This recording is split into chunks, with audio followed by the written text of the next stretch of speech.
Muy buenos días, soy otra vez Jorge Bourges, amigo de todos ustedes, mis queridos televidentas y televidentos, eh, porque es como más se parece a la televisión esto que al radio.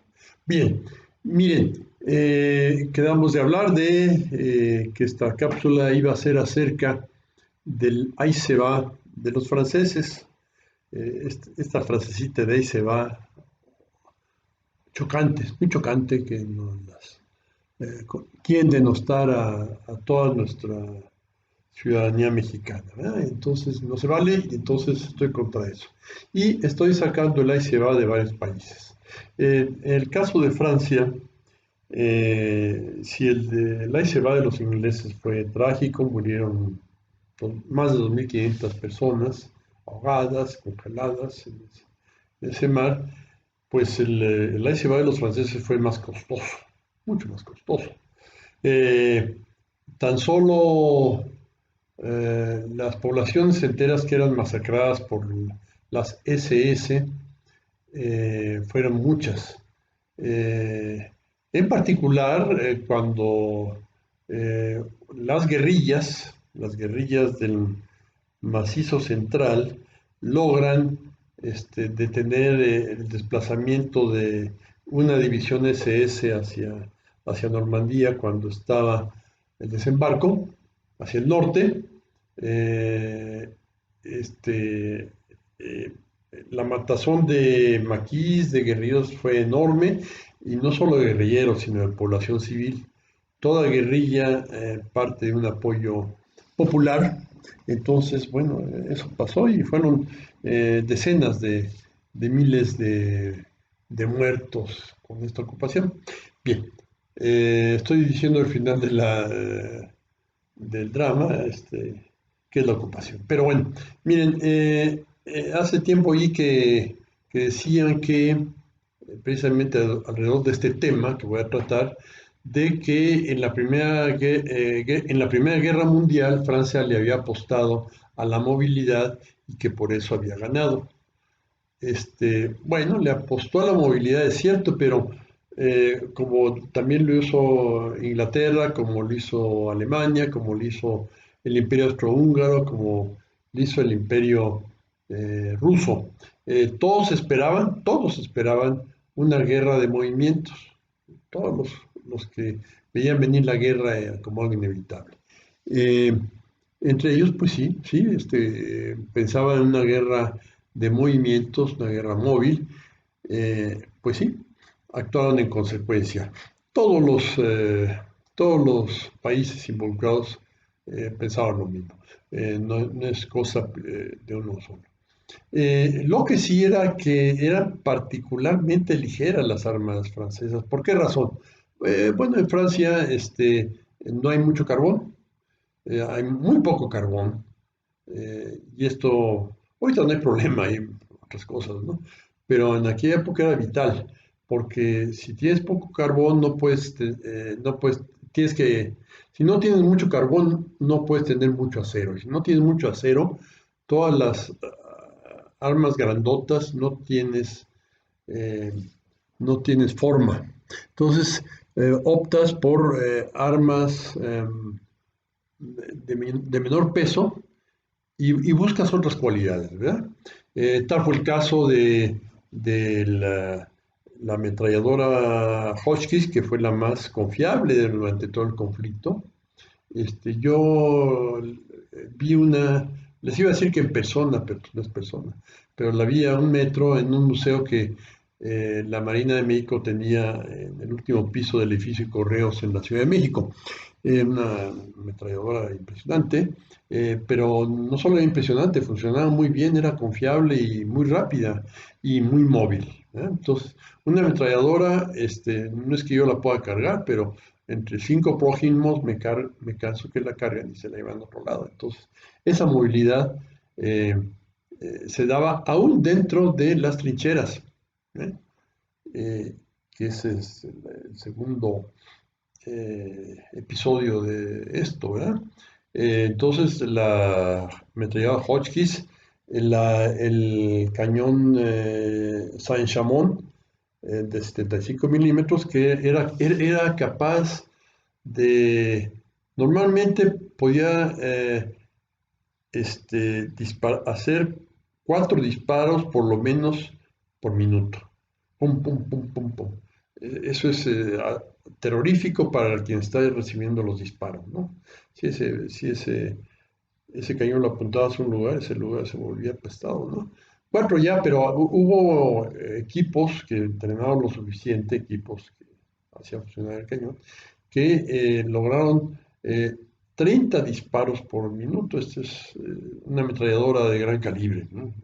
Calibre 75 milímetros. Entonces, bueno, esto era un arma muy buena, el Saint-Chamond. Por cierto,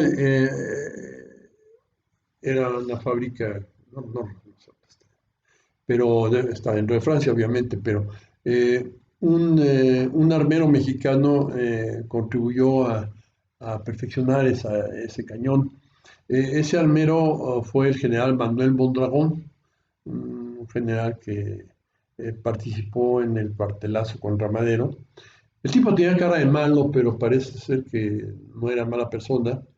No era un asesino como Huerta, como Aureliano Blanquet, Juvencio Robles, estos generales que eran, Cecilio Ocón, que eran sádicos, ¿no? Y criminales, ¿verdad? Eh, o como otros que hubo en el lado revolucionario después, ¿verdad? Pero no era mala persona y hizo dos cosas que se le deben recordar. Una de ellas es ese mejoramiento del cañón Saint-Chamond y otra que tuvo una hija muy bonita, Carmen Mondragón, que luego asumió un nombre artístico. Se lo puso su novio, el doctor H. El nombre era Nahui Olin. Nahui Olin, una mujer bellísima, que fue pintora, modelo, en toda esta época de gran efervescencia artística en las artes plásticas mexicanas. Fue todo un personaje. Entonces, bueno, es el general Mondragón. Y bueno, ¿qué otras cosas? Pues el tanque F-17 fue mucho más maniobrable que el tanque Mark inglés, y entonces se prestaba a hacer formaciones de tanques que avanzaran y maniobraran según las circunstancias, porque era muy maniobrable. Eh, de mucho menor peso, pesaba solamente 8 toneladas, no 20, 21 como el Mark inglés. Entonces, bueno, hay muestras que hay poco acero, ¿no? En un país, pero creo que lo usaron razonablemente. Y la aviación fue fantásticamente buena y en lo que podía ser buena en esa época, que era como arma de observación, subirte rápidamente y ver qué están haciendo el enemigo, ¿verdad? Entonces, eso era muy bueno. Y esa información era vital para los movimientos, aún dentro de una guerra de trincheras era eso. Pero todos los países pensaban en una guerra de movimientos. De hecho, la estrategia francesa era eh, darle entrada a las fuerzas alemanas y empinzarlas. Era lo que planeaba el mariscal Joffre, pero por ciertos hechos fortuitos no se pudo lograr, pero sí detener el avance alemán, pero con recursos suficientes para ir fortificando, haciendo trincheras, fortificándolas, y se volvió una guerra de trincheras, una especie de, como cuando los boxeadores hacen clinch y ya tiene que llegar el referee a separarlos, no pueden soltarse porque temen que el otro dé el puñetazo antes, ¿no? Entonces tiene que llegar el referee a hacer esa separación. Entonces, bueno, eso es lo que fue eso y duró muchos años, ¿no? Y se convirtió en una guerra de desgaste. El hecho es que ese tipo de armas que tenían los franceses permitió que fuera mayor el desgaste del ejército alemán causado por las armas francesas que el desgaste de los franceses causadas por las armas alemanas. Algún día hablaremos de las cosotas que pudieron construir los alemanes que no sirvieron mucho, ¿verdad? Básicamente piezas de artillería y obuses muy grandes, muy explosiones, causaban explosiones muy grandes, pero algún día hablaremos de esto. El hecho es que eh, no sin pensar que esta guerra de trincheras se debía a causas fortuitas, los estrategas entre las dos guerras después del año 20 se veía venir la siguiente guerra porque eh, un hecho catastrófico, capricho del primer ministro francés, fueron los tratados de Versalles. Un militar muy competente como el mariscal Foch, al leerlos, dijo: esto no es un tratado de paz, esto es un armisticio por 20 años. Y fue un armisticio por 18. No, no andaba mal el buen mariscal. Entonces, bueno, se veía venir la guerra y entonces, bueno, había que prepararse para la guerra. Y lo que hicieron los franceses es, como la otra había sido una guerra de trincheras, pues vamos a hacer una trincherota. Y hacen una trinchera de 400 kilómetros, bueno, de concreto armado y blindada en muchos lugares, eh, de 400 kilómetros de largo, toda la frontera con Alemania. Hacen esta línea Maginot, la línea Maginot, se escribe Maginot, eh, y es una obra impresionante, ¿verdad? Es 400 kilómetros de largo, en algunos de ancho, tiene en algunos casos 100 metros, ¿verdad? Era impresionante era, todo era de varios pisos hacia abajo. Sobresalían las torretas y las salidas y algunas cosas así pues, para algún lugar tenían que venir las viandas y todo eso, ¿verdad? Entonces, había lugares que emergían muy fortificados, paredes de hormigón armado enormes, ¿verdad? Entonces, bueno, en promedio eran 2 o 3 pisos hacia abajo, pero hay lugares donde son 7 pisos hacia abajo, ¿verdad?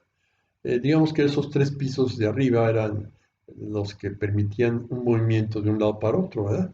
Eh, un juego que imita este tipo de cosas de la guerra de trincheras, y eso es el fútbol americano, la guerra de frentes. El fútbol americano, y entonces se trata, siempre hay un tipo ahí que va a lanzar la pelota y otro que corre y luego se regresa y hace esos movimientos para destantear a los otros, ¿verdad? eh, el, este, y a ver por dónde se mete el coreback, ¿no? No sé cómo le llaman, como le llaman en el fútbol americano. Entonces, se tiene esto hacen esa brota carísima, ¿verdad? Le apuestan estratégicamente a eso. ¿No? También eran contratotes, ¿verdad? Y en todas partes se cuecen habas, como aquí, ¿verdad? Los contratotes eh, la, la línea Maginot fue una estupidez de 400 kilómetros. El aeropuerto que iban a hacer cerca de mi pueblo, allá en Texcoco, era una estupidez también. No sé de cuantificarla en metros, pero sí costosísima y que finalmente no iba a ser útil, ¿verdad?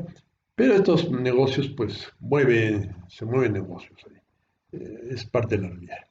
Eh, lo que pasa, el problema es que no tuvieron un plan B por si eso funcionaba, ¿verdad? Por si la línea Maginot no funcionaba, pues a ver qué hacían, ¿verdad? La línea Maginot recorría toda la frontera con Alemania, pero no la de Bélgica, ¿no? La de Bélgica, pues en país aliado, entonces ahí se tenían formaciones mucho más ligeras, eh, toda una cosa mucho más móvil, ¿verdad? Entre la frontera eh, de Francia con Bélgica y París, digamos, era un, muchísimas tropas ahí, ¿verdad? Y también detrás de la línea Maginot, hacia adentro, ¿verdad? Pero contemplaban estrategias diferentes. Había una zona de articulación entre ambas, este, que era la zona, pero estaba poco resguardada, era la zona que está frente a una cadena montañosa, una zona montañosa que le llaman las Ardenas, está entre Francia y Bélgica, y no la fortificaron lo suficiente. Eh, Cuenta una leyenda urbana que en el año 37 hubo una serie de ejercicios militares, todo el año, pero a los que se refieren estos era a principios del mes de julio del año 37, entre los ejércitos belga y francés en territorio belga hicieron una serie de maniobras, ensayaron cosas, pero al terminar estas maniobras, pues el ejército francés tenía que regresar rápido a Francia porque pues, se tenía el desfile del 14 de julio, era importante. Y bueno, el hecho es que ya en un mes lodoso, ya empezaron las lluvias en serio, la zona muy lluviosa. eh, en esa época, a través de esos caminos lodosos de las montañas de las Ardenas, eh, fueron capaces de regresar sin mayores percances, fueron capaces de regresar cerca de 140 tanques franceses para que llegaran a París, les dieran su lavadita, porque deben haber estado muy chamagosos, y entonces desfilaron como les gusta mucho, ¿no? Este, eh, y entonces, bueno, esto era algo que, que debían de haberlo tomado en cuenta y evaluado, ¿no? Si en el mes de julio, ya lodoso, ya pantanoso, esto se puede lograr, cuanto y más en momentos más tranquilos, ¿verdad? Más secos. Bueno, pues, si lo supieron y lo mencionaron, pues se lo callaron y no hicieron nada. Y comienzan las hostilidades. Efectivamente, Alemania avanza sobre Holanda y sobre Bélgica. Parecería que querría entrar por la zona más al norte y estaban ya entrincherados en esa zona de la frontera con Bélgica. Estaban los ya dispuestos, fuerzas francesas e inglesas, ¿verdad? Dispuestas ahí a esperar el trancazo. Y resulta que pues entre los tanquistas alemanes había uno muy competente. Bueno, había un gran mariscal, von Manstein, que respaldaba mucho el uso de tanques en formaciones de tanques, no en apoyo a la infantería, sino como arma per se. ¿Verdad? Entonces, von Manstein, y había un general sumamente competente en la acción, que era general Guderian, ¿no? Y estos percibían que el punto flaco, ¿verdad? Y durante el mes de mayo, que ya hay lluviecitas, pero no como en julio, y son capaces de desbordar sobre Francia cerca de 800 tanques. Y rompen todo aquello, y rompen todo el esquema a los que estaban atenidos el gobierno francés como el gobierno inglés. A Churchill le entusiasmaba mucho la línea Maginot. Y no, todo eso quedó deshecho porque destruyeron los esquemas y no había plan B, ni por parte de los franceses ni por parte de los ingleses. Entonces aquello fue el desastre absoluto. Este, la corretiza fue terrible, las fuerzas que estaban en la frontera franco-belga, pues tuvieron que ir corriendo hasta que llegaron al mar, ¿no? Ingleses y franceses, ¿no? Hasta que se toparon, llegaron a Dunkerque, pues ahí, ¿qué hacen? Pues no había transportes para llevárselos. Fue toda una hazaña transportar a parte de estos soldados, a evacuarlos de Dunkerque hacia Gran Bretaña. Fue algo milagroso que no hayan sido masacrados. Parece ser que no tan milagroso, que un poco se debió a que Guderian se detuvo porque resulta que un coronel francés eh, se apodera, toma el mando de una brigada de tanques, y con esa brigada de tanques, que él sabía manejar muy bien, enfrenta a Guderian en dos batallas y lo contiene, digamos, no lo destruye, pero lo contiene. Contiene a Guderian en Abbeville y Moncornet, dos batallas no muy grandes, pero importantes, porque en ese momento Guderian teme que hayan caído en una trampa, que todavía hubiera sido una trampa, la facilidad con que se desbordaban para acá y que fueran a, a acorralarlos. Y entonces queda quieto y permite que da chance, no por su gusto, a que evacuaran Dunkerque. Esto, bueno, a final de cuentas, pues, sí, sí evacuaron fuerzas, esto fue muy importante, la evacuación de Dunkerque, pero finalmente lo que se tuvo es que la ocupación de Francia fue catastrófica. ¿Cómo se le llama al hecho de que en lugar de tomar lecciones hayan dejado aquello frágil? El ahí se va de los franceses. Aquí termino este, este video, les agradezco su atención y seguiremos más adelante con el ahí se va de los soviéticos y después el de los norteamericanos. Muchísimas gracias por su atención. Me despido muy afectuosamente de todos ustedes. Hasta la vista.